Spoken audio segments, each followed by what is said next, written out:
On today's episode of Marketing Machines and Mischief, it's Reddit's turn in the AI spotlight. The FTC approves Omnicom's multi-billion-dollar acquisition of its loser rival, and TikTok is officially a bottom. Let's go.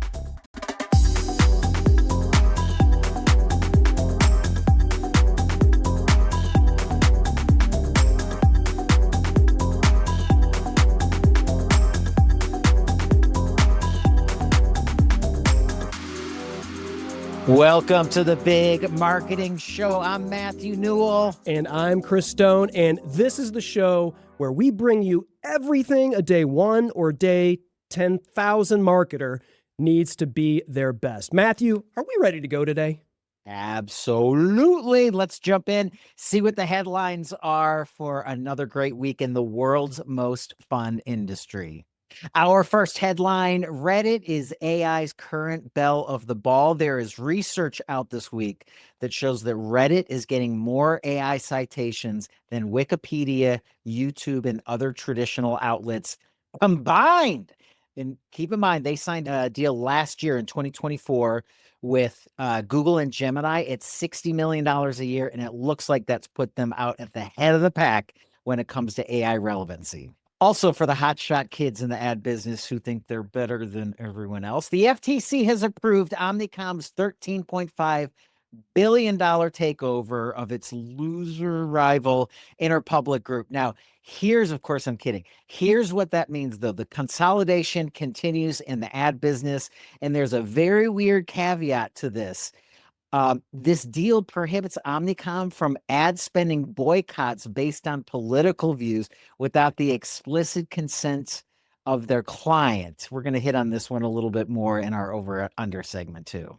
Lastly, TikTok has finally proven itself in full marketing funnel capabilities. We all know, Chris, as marketers, that TikTok has dominated top of funnel broad awareness marketing for 4, 5, 6 years now. And they now have internal research that shows at the bottom of the sales funnel and the sales conversions that their internal research shows that they've got a 2.2x uptick in sales conversions.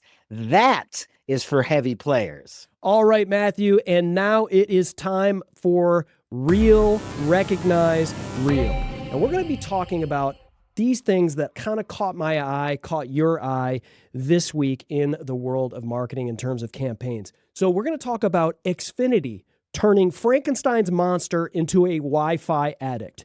And before you roll your eyes at another brand hijacking Halloween, hear me out. This is not your typical, let's slap some pumpkin spice logo on some seasonal garbage. This is where Comcast actually thought this through. They partnered with Universal Pictures, you know, the people who literally own Frankenstein, and they tied their new theme park ride. Smart move number one, when you're borrowing IP, borrow from the people who actually own it. But here's where it gets interesting. Instead of making Frank scary, they made him like relatable. Guy gets, is left alone with really good Wi-Fi. He immediately becomes every one of us that during lockdown, making sourdough bread, binge watching Love Island, ordering stuff online, following fitness influencers. But the execution, Matthew, chef's kiss. They used Universal's actual makeup artists, the same ones who designed the theme park monster. Nice. Yeah. So when you're spending money on prosthetics, don't cheap out and hire your cousin's drama club. Get the people that actually know what they're doing. And Lance Accord directing. This is the guy who did Her, Being John Malkovich, the Apple commercials. Half of Spike Jonze's catalog. That's not an accident. That's understanding good creative needs good execution, even when you're selling internet to suburbanites. Because real, recognize real, my man. You did it. You did it. Hey, I want to say there was some time along this week that I recognized real as well. Here's what I saw. You might remember, Chris and I have known each other for a long time. You might remember that I've always had a little bit of a problem with the Mountain Dew. You could call it an addiction. I look the other way and don't talk about it as I'm numbing myself. But if having been a Mountain Dew fan for so long, of course, the flavors are always abundant. I still remember living in Brooklyn when Code Red first came out, and just the idea of a different flavor was like, what the? However, here we are many, many years later. They're still doing the new flavors. They've got Halloween flavors. They do summer flavors now. But last week they did a first. This is the Mountain Dew Trolli Cherry Lemonade. And here's what's different about it this time. It is a Mountain Dew flavor and a Trolli flavor.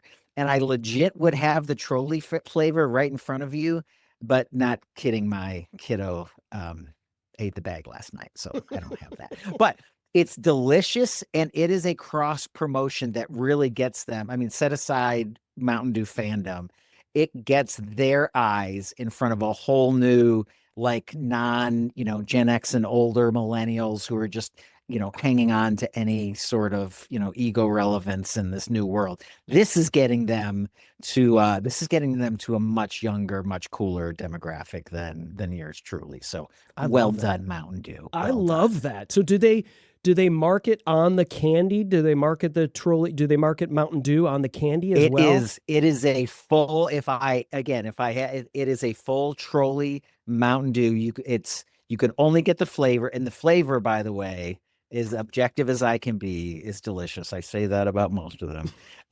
But the Trolli Mountain Dew flavor is also delicious. So amazing.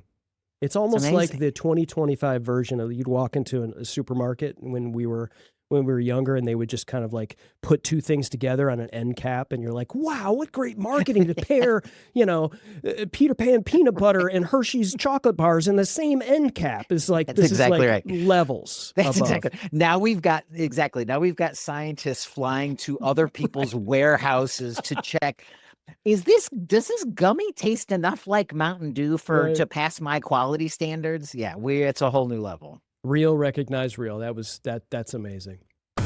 It is time for Over Under. Quick setup. We choose a marketing scenario that has an absolute answer, but might take some thinking to get there. So we're going to do something a little bit different this week.